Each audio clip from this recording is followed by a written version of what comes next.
पर आप रोज उसको प्रार्थना कीजिए, उसको प्रपोज कीजिए कि ऑलमाइटी लॉर्ड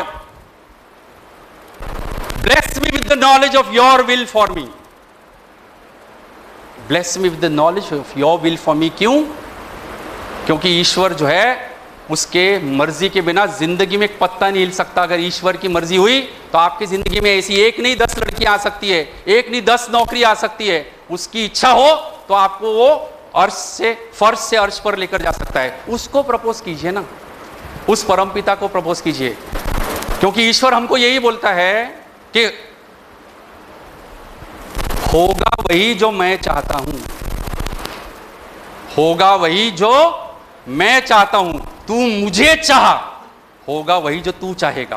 प्यारे दोस्तों, मैं उस ईश्वर को, अगर आप रोज अपनी गर्लफ्रेंड को प्रपोज करने के लिए कोई गुरु मंत्र मांग रहे हैं तो मैं आपको दे रहा हूं, बिना नहाए, बिना धोए, बिना कोई फॉर्मेलिटी के उठ जाइए। उठने के बाद ईश्वर को प्रार्थना कीजिए, almighty Lord bless me with the knowledge of your will for me and almighty Lord give me the strength to carry out that will for me. हे ईश्वर, जो तुमने मेरे लिए सोच के रखा है उस मर्जी का मुझे आज थोड़ा सा ज्ञान दे दो, और उस चीज को जो तुमने मेरे लिए सोच के रखा है उसको पाने की आज के लिए मुझे शक्ति दे दो। When you give these two proposals to the Almighty, Almighty Lord bless me with the knowledge of your will for me and Almighty Lord bless me with the strength to carry out that will for me, you will get the answer from Almighty God that my dear son, my dear daughter, always remember when God be for me, who can be against me। जब ईश्वर मेरे साथ है तो मेरे विरुद्ध जाने की औकात किसकी है? आप उसे अपना बनाइए। आप रोज सुबह उठकर ईश्वर को कहते हैं 10,000 रुपए की नौकरी दे। आज 10,000 आपके लिए इसलिए ज्यादा है क्योंकि आपके जेब में 10 रुपए नहीं है। आप सोचते हैं 10 लाख की मुझे नौकरी दे। ईश्वर को मांगते वक्त भी धंधा करने वाले ऐसे थर्ड क्लास लोग हैं यहां पर जो उसके साथ सौदा करते हैं। आप ईश्वर की मर्जी पे छोड़ दीजिए,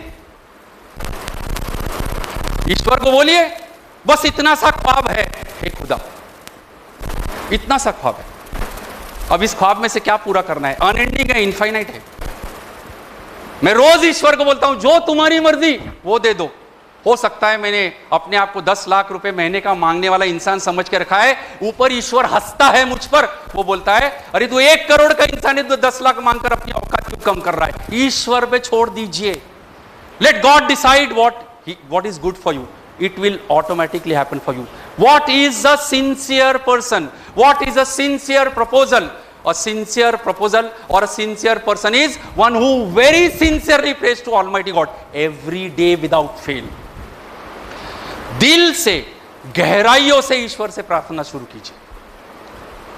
ऐसा कैसा होता नहीं देखना बेटा, तुमको किसी मेरे जैसी की जरूरत नहीं है।